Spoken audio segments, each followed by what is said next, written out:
So one of the most fundamental parts of learning the guitar is figuring out what note you're going to play next. Whether you're jamming and improvising over a new chord progression, learning a riff by using only your ears, or sifting through the multiple versions of a guitar solo tabbed out on Ultimate Guitar, we all go through the processes of figuring out what note to play next. And that's the funny thing about us guitar players. We all have our unique approach to playing the instrument. To some, finding that next note only requires the ability to hear it in their head.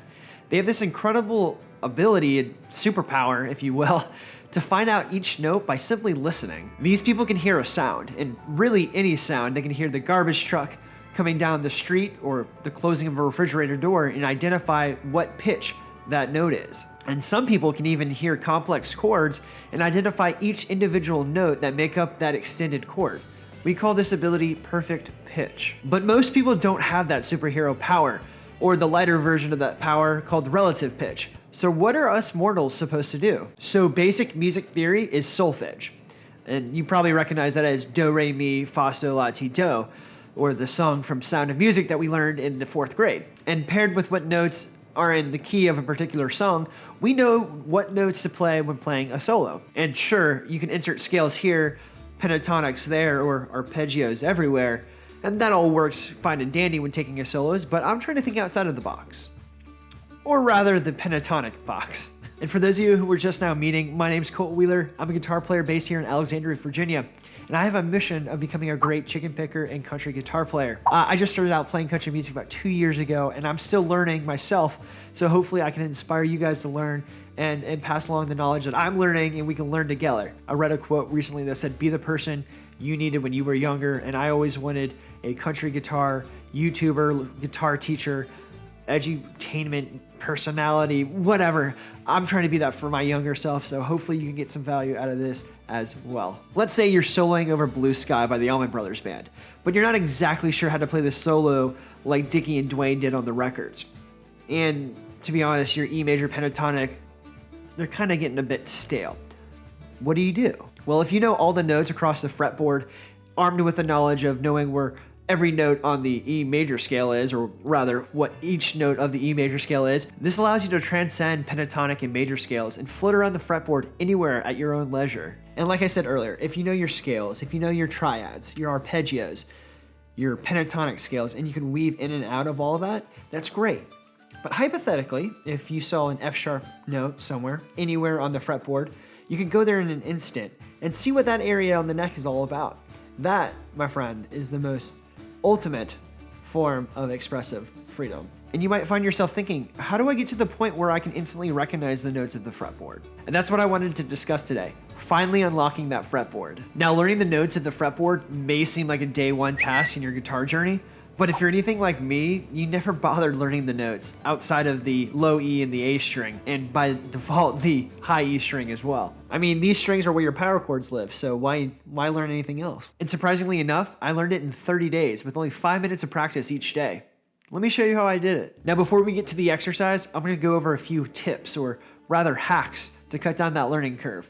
And if you're only interested in the 30-day challenge, go to this timestamp here.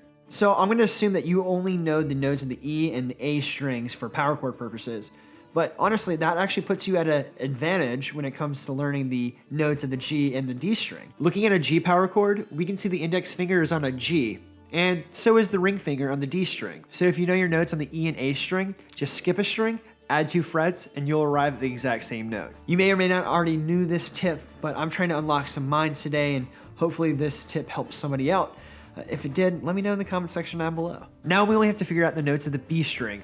And sure, you could go back and look at the A string and go back 2 frets, but to me, that's way too much work, especially since the B and the A string aren't really close to each other on the neck. I use this A shape religiously, and learning the song Sample in a Jar by Fish really helped secure this shape into my own playing style. And this chord shape is great for learning the notes of the B string because the note of the chord that the chord is named after is the note on the B string. And another great chord shape to help you learn the B notes is the D chord. And that's either the D open cowboy chord or the Dave Matthews Crash Into Me extended D chord. It's great because the note of the chord or the name of the chord is the note on the B string. So If you want to play an E chord, you know, or you will know where the E note is on the B string because you have to be able to find that in order to play the E chord. I think that made sense. Go back again and listen to it if it didn't. So with the tips out of the way, let's get on to the 30-day challenge. So after I decided to learn the notes of the neck, I did a little bit of research. And that led me to Steve Vai's biology book and his note recognition exercise. This exercise has you playing every note possible in the neck, including notes we don't normally think about, such as C flat or E sharp.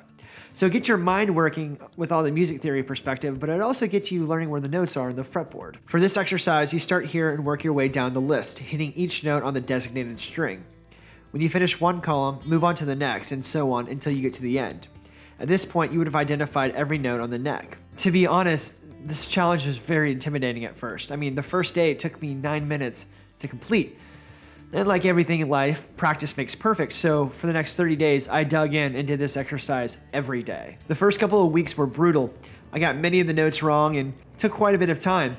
Being plugged into a tuner was helpful for checking my work, but racing against the clock added an additional level of stress, albeit minor. And I actually documented my entire process going from day 1 to day 30 over on my second channel. If you're extremely bored, you're more than welcome to go check it out. I'll leave a link up there in the card and also in the description box below. Now, what's really interesting, during the final week, I was completing the challenge under 5 minutes and hitting around 96% accuracy on my note recognition. And I graded this pretty stingy.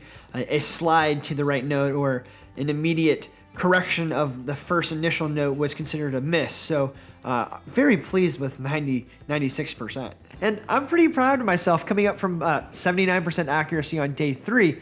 And although I never hit 100%, I now am confident that I know the notes of the fretboard. Now on to some things I thought of after doing this 30-day challenge and ways we can improve it. I found myself remembering patterns towards the end of the challenge.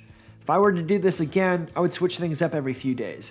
Maybe one day go in reverse or start in a different column. Maybe even go horizontally. This way I wouldn't get used to those note groupings. I also realized that a lot of my time was spent trying to remember where on the sheet I was. Sometimes I would skip notes, sometimes I would repeat sections when I lost my way.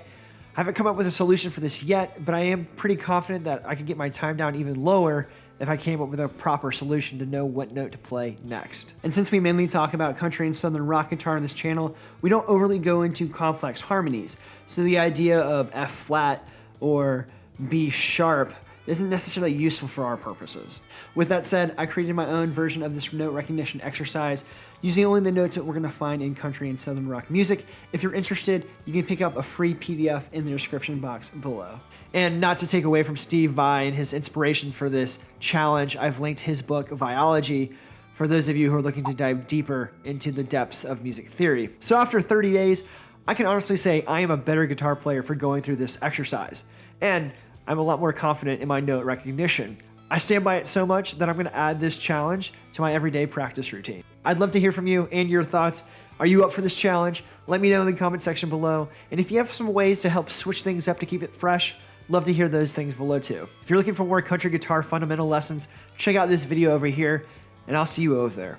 And until then, let the music play.